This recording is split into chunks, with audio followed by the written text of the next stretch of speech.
Bonjour! Aujourd'hui, on parle de retenue sur la paye.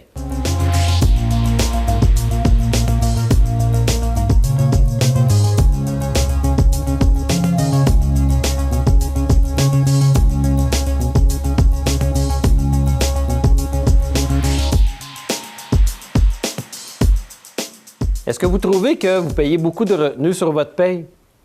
Est-ce que vous trouvez que votre chèque net représente juste une fraction de votre montant de salaire brut? Aujourd'hui, je vais essayer de vous aider à comprendre un peu mieux les retenues qui sont prélevées sur votre paye. Il y a plusieurs retenues qui sont faites directement à la source sur nos salaires. On peut mentionner l'impôt sur le revenu du Québec et du Canada, les cotisations de l'employé à l'assurance-emploi. On peut parler des cotisations syndicales, des REER prélevés à la source, les cotisations de l'employé au régime de pension du Canada, des fonds de pension, de l'assurance collective, puis du régime d'assurance parentale. Je vous donne un exemple concret d'une paye qui a été simulée avec les déductions, puis on va voir qu'est-ce que ça donne comme chiffre. J'ai pris un salaire de 50 000 puis 24 périodes de paye dans une année. Donc, pour une seule paye, quelqu'un qui aurait un salaire de 50 000 annuel, une paye de 2 083 on parlerait d'un montant d'assurance-emploi de 26,04 $. La Régie des rentes du Québec, 113,62 $. Le régime d'assurance parentale, 10,96 $. L'impôt fédéral, 179,81 $. Puis l'impôt provincial, 242,20 $. Donc, la paye nette, au lieu d'être à 2 083 elle serait à 1 510 $. En réalité, c'est moins que ça, parce qu'il y a des déductions que je n'ai pas tenues compte, parce que ça dépend de chacun des employeurs. Que ce soit les régies des rentes, que ce soit les assurances-vie, que ce soit d'autres postes que vous avez à payer. Donc, votre chèque de 2 083 va être en bas du 1 500 $ net. Je vais aller un peu plus loin dans les explications. L'impôt sur le revenu, vous pouvez regarder les tables d'impôt qu'on doit payer là, au Canada et au Québec. Il faut participer aux dépenses gouvernementales, aux dépenses publiques. Alors, vous savez que de Québec, c'est un des endroits où on paye le plus d'impôts sur la planète. Alors, ça apparaît sur chacune de vos payes. L'assurance-emploi, vous payez un pourcentage qui est établi par les règles du gouvernement. Au Québec, en 2019, le revenu maximal qui est assurable, c'est de 53 100 $. Donc, si vous avez un revenu qui est en haut de 53 000, vous payez quand même le maximum là, de pourcentage sur 53 000. Si vous avez un revenu qui est en bas de 53 000, le pourcentage va être calculé un peu à la baisse à cause de votre revenu va être en bas de 53 000. On parle des montants maximaux assurables qui vont être enlevés sur votre paye pour l'année.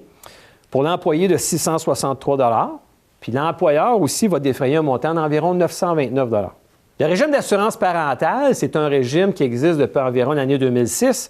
C'est un régime qui permet aux travailleurs de payer de l'argent à chaque semaine pour, à un moment donné, bénéficier d'un congé de maternité, d'un congé de paternité, d'un congé parental ou d'un congé d'adoption. Pour bénéficier du régime d'assurance parentale, il faut avoir touché un revenu de travail pour y avoir droit. Alors, le taux que vous allez payer, là, c'est pour un maximal, on parle de 76 500 $, le maximal assurable. Donc, quelqu'un qui gagne en haut de 76 000 $ n'aura pas la possibilité d'assurer plus. Quelqu'un qui va avoir en bas de 76 000 $, son pourcentage va être à la baisse. Alors, un salarié peut payer au maximum en 2019 402 $. L'employeur, un maximal de 563 $. Puis, fait à noter, travailleur autonome pourrait payer un maximal de 714 $. La Régie des rentes du Québec est un montant important qui est prélevé à la source sur vos payes. Ça, c'est un montant important parce que la Régie des rentes, ça va être une partie de vos revenus de retraite. Ça va faire partie de la fondation de votre régime de retraite. Alors, la fondation va être composée de la Sécurité de la vieillesse, du fédéral. La Régie des rentes, c'est du Québec. Alors, il y a un certain pourcentage qui est calculé. Pour les gens qui gagnent en haut de 3 500 $, c'est un régime qui est obligatoire. Et la dépense est défrayée en partie par l'employé et en partie par l'employeur. Sur votre paye, vous verrez peut-être aussi d'autres dépenses qui vont être défrayées. On parle de l'assurance-vie. Ça, c'est spécifique à chacun. Certains vont la prendre, certains ne la prendront pas. Assurance salaire court terme. Encore là, ça dépend de chaque employeur si le programme est offert, puis si l'employeur en paye une partie ou l'employé en paye une partie. L'assurance salaire long terme, c'est la même chose. Médicaments et autres items de santé. L'employeur peut en payer une partie, l'employeur peut payer le total, l'employé peut être aussi mis à contribution. Les soins dentaires, spécifique encore une fois à chacun des employeurs. Je porte à votre attention qu'en début de chaque année, tous les prélèvements à la source sont remis à zéro. Alors, dès le mois de janvier, les prélèvements recommencent. Puis certains d'entre vous auront terminé à payer prélèvement avant la fin de l'année. Alors, il est possible que votre chèque de mois de janvier, net, soit moins élevé que celui que vous aviez au mois de décembre précédent. Je termine en vous disant que les retraits à la source, je trouve que c'est très efficace dans la gestion des finances personnelles. En plus de ne pas avoir à vous soucier de faire les paiements, ça vous aide à faire de l'épargne systématique en vue de votre retraite. Sur ce, à la prochaine!